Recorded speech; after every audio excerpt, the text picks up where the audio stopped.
Welcome to మెగానన్ TV burning topic. Tamil Nadu రాజకీయాలు మరోసారి ఆసక్తికర మలుపు తిరిగాయి. అసెంబ్లీ ఎన్నికల్లో ఘోర పరాజయం తర్వాత మాజీ ముఖ్యమంత్రి ఎంకే స్టాలిన్ మళ్లీ ఉప ఎన్నికల బరిలోకి దిగుతారనే ప్రచారం జోరుగా సాగుతుంది. కానీ రాజకీయ లెక్కలు మాత్రం వేరే కథ చెబుతున్నాయి. ఒకవైపు సీఎం విజయ్ నేతృత్వంలోని అధికార టీవీకే దూకుడు, మరోవైపు ఉదయనిధిని ముందుంచి పార్టీని బలోపేతం చేయాలన్న స్టాలిన్ వ్యూహం. ఈ నేపథ్యంలో జరగనున్న 7 అసెంబ్లీ ఉప ఎన్నికలు తమిళ రాజకీయాల భవిష్యత్తును ఎలా ప్రభావితం చేయనున్నాయి? స్టాలిన్ ఎందుకు పోటీకి దూరంగా ఉండాలని నిర్ణయించుకున్నారు?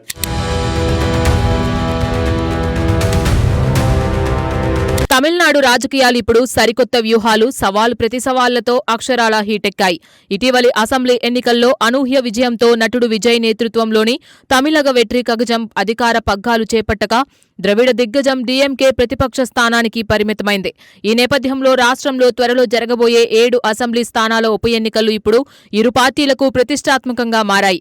ముఖ్యంగా మాజీ సీఎం ఎంకే స్టాలిన్ మళ్లీ అసెంబ్లీకి పోటీ చేస్తారనే ప్రచారంపై వస్తున్న వార్తలు ఇప్పుడు తీవ్ర చర్చనీయాంశంగా మారాయి.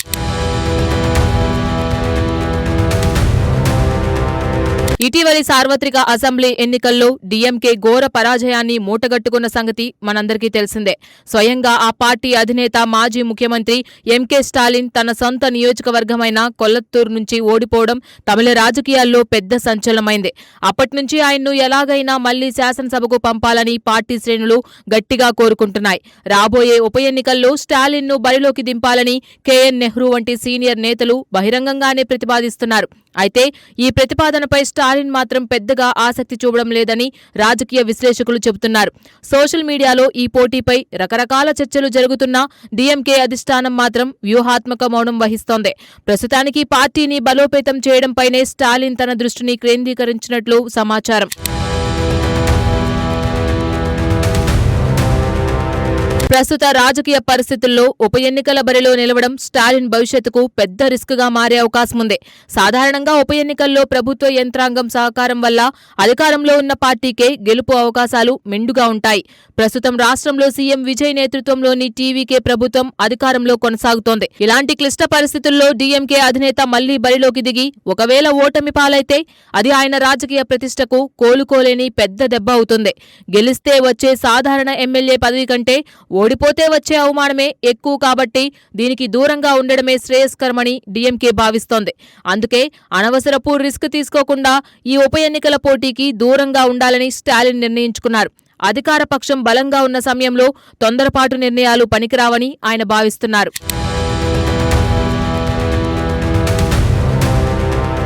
ప్రస్తుతం అసెంబ్లీలో ఉదయనిధి స్టాలిన్ ప్రతిపక్ష నేతగా ఉంటూ డీఎంకే గళాన్ని బలంగా వినిపిస్తున్నారు. సభలో సీఎం విజయ్ను ఆయనే ధీటుగా ఎదుర్కొంటూ యువనాయకుడిగా నిరూపించుకుంటున్నారు. ప్రస్తుతం తమిళనాడులో విజయ్ వర్సెస్ ఉదయనిధి స్టాలిన్ అన్నట్లుగా ప్రధాన రాజకీయ ప్రచారం సాగుతోంది. ఇలాంటి కీలక తరుణంలో ఎంకే స్టాలిన్ మళ్లీ అసెంబ్లీలోకి అడుగు పెడితే పార్టీలో ద్వంద్వ నాయకత్వ సమస్య తలెత్తే ప్రమాదముంది. ఇది భవిష్యత్తు నాయకుడిగా దూసుకుపోతున్న ఉదయనిధి ప్రాధాన్యతను మరియు ఇమేజ్ను తగ్గించవచ్చు. అందుకే పార్టీ పగ్గాలను ఉదయనిధి చేతుల్లోనే ఉంచి తండ్రిగా ఆయనకు బ్యాక్ సపోర్ట్ ఇవ్వాలని స్టాలిన్ చూస్తున్నారు. తానే స్వయంగా బయట ఉండి వ్యూహాలు రచించడమే సురక్షితమని స్టాలిన్ భావిస్తున్నట్లు తెలుస్తోంది.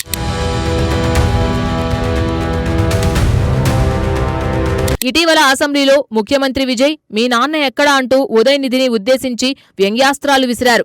ఈ వ్యాఖ్యలపై మాజీ ముఖ్యమంత్రి ఎంకే స్టాలిన్ విభిన్న రీతిలో మరియు అంతే ఘాటుగా స్పందించారు. తాను శాసనసభలో లేకపోయినా తమిళ ప్రజల గుండెల్లో ఎల్లవేళలా ఉంటానని ఆయన స్పష్టం చేశారు. ప్రజలు అందుకుంటున్న మహిళా ద్రవ్య సహాయం వంటి సంక్షేమ పథకాల్లో తన రూపం కనిపిస్తోందని చెప్పారు. ప్రభుత్వ ఫైళ్లలో వెతికితే తన సంతకం కనిపిస్తుందని విజయ్ విమర్శలకు కౌంటర్ ఇచ్చారు. సభలో లేకపోయినా ప్రజల కోసమే నిరంతరం శ్రమిస్తానని ఆయన పునరుద్ఘాటించారు.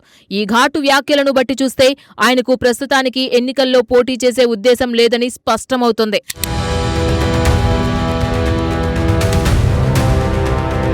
తమిళనాడులో ఇప్పుడు ఒకేసారి 7 అసెంబ్లీ నియోజకవర్గాలకు ఉప ఎన్నికలు నిర్వహించాల్సిన పరిస్థితి ఏర్పడింది. ముఖ్యమంత్రి విజయ్ తాను పోటీ చేసిన 2 స్థానాల్లో పెరంబూర్ స్థానాన్ని ఉంచుకుని తిరుచి ఈస్ట్ స్థానానికి రాజీనామా చేయడంతో ఆ స్థానం ఖాళీ అయింది. దీనికి తోడు ప్రధాన ప్రతిపక్షం ఏఐఏడీఎంకేతో తీవ్ర అంతర్గత విభేదాలు, సంక్షోభం తలెత్తింది. ఆ పార్టీకి చెందిన 4 ఎమ్మెల్యేలు తమ పదవులకు రాజీనామా చేసి అధికార టీవీకే పార్టీలో చేరడంతో ఆ స్థానాలు ఖాళీ అయ్యాయి. మిగిలిన 2 స్థానాల్లో సిట్టింగ్ ఎమ్మెల్యేల హఠాన్ మరణంతో ఉప ఎన్నికలు అనివార్యంగా మారాయి. ఈ పరిణామాలన్నీ తమిళ రాజకీయాలను ఒక్కసారిగా ఉప ఎన్నికల వ్యూహాల వైపు తిప్పేశాయి.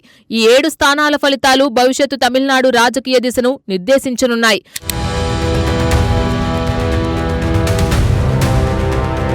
ప్రస్తుతం ఉప ఎన్నికలు జరగబోయే స్థానాల్లో తిరుచి ఈస్ట్ మరియు మరికొన్ని నియోజకవర్గాలు దశాబ్దాలుగా ద్రవిడ పార్టీల కోటలుగా ఉన్నాయి.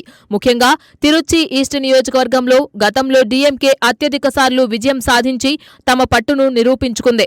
ఆ ప్రాంతాల్లో డీఎంకే పార్టీకి క్షేత్రస్థాయిలో బలమైన క్యాడర్, సాంప్రదాయ ఓటు బ్యాంకు ఉంది. కరుణానిధి కాలం నుండి ఈ నియోజకవర్గాలపై డీఎంకే బలమైన పట్టును కొనసాగిస్తూ వస్తుంది. అయితే గత అసెంబ్లీ ఎన్నికల్లో సరికొత్త సమీకరణాల వల్ల ఇక్కడ ద్రవిడ పార్టీల హవా తగ్గింది. విజయ్ నేతృత్వంలోని టీవీకే ప్రభంజనంలో డీఎంకే తన పాత కోటలను కోల్పోవాల్సి వచ్చింది. ఇప్పుడు ఆ కోల్పోయిన వైభవాన్ని మళ్లీ తిరిగి తెచ్చుకోవాలని డీఎంకే గట్టిగా ప్రయత్నిస్తోంది.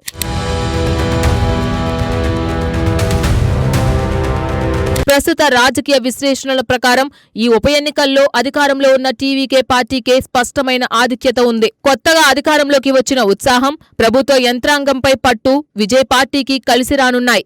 ఏఐడీఎంకే నుంచి వచ్చిన సిట్టింగ్ ఎమ్మెల్యేల బలం కూడా టీవీకే గెలుపు అవకాశాలను పెంచుతోంది.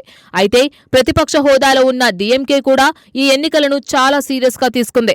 ప్రభుత్వ వైఫల్యాలను, హామీల అమలును ఎండగడుతూ అధికార పార్టీని గట్టిగా దెబ్బతీయాలని చూస్తోంది. ఏఐఏడీఎంకే పూర్తిగా బలహీనపడడంతో పోటీ ప్రధానంగా టీవీకే, డీఎంకేల మధ్య ఉండబోతోంది. ఈ రసవత్తర పోరులో అధికార బలంతో విజయ్ పార్టీ ఎక్కువ స్థానాలు గెలిచే అవకాశం ఉంది.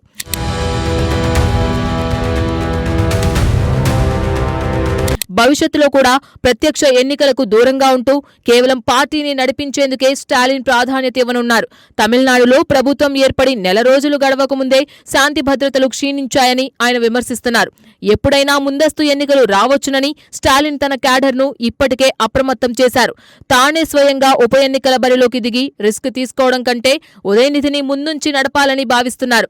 విజయ్ వ్యూహాలను క్షేత్రస్థాయిలో తిప్పికొట్టడమే కరెక్ట్ అని డీఎంకే గట్టి నమ్మకంతో ఉంది. ఈ ఎన్నికల్లో పార్టీని గెలిపించి తమ ఉనికిని చాటుకోవాలని డీఎంకే శ్రేణులు ఉవ్విళ్లూరుతున్నాయి. స్టాలిన్ తెర వెనుక ఉండి నడిపించే ఈ చాణక్యం ఎంతవరకు పారుతుందో కాలమే నిర్ణయించాలి.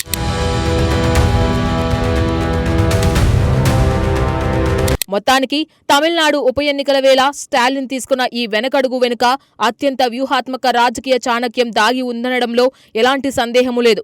అసెంబ్లీలో సీఎం విజయ్ను ఎదుర్కొనే బాధ్యతను ఉదయనిధికి అప్పగించి తండ్రిగా ఆయనకు బ్యాక్ సపోర్ట్ ఇవ్వడమే కాకుండా రాబోయే ఎన్నికలకు పార్టీని సిద్ధం చేయడమే స్టాలిన్ అసలు ప్లాన్. మరి ఈ ఉప ఎన్నికల్లో అధికార టీవీకే తన హవాను కొనసాగిస్తుందా లేదా డీఎంకే పుంజుకుంటుందా అనేది చూడాలి.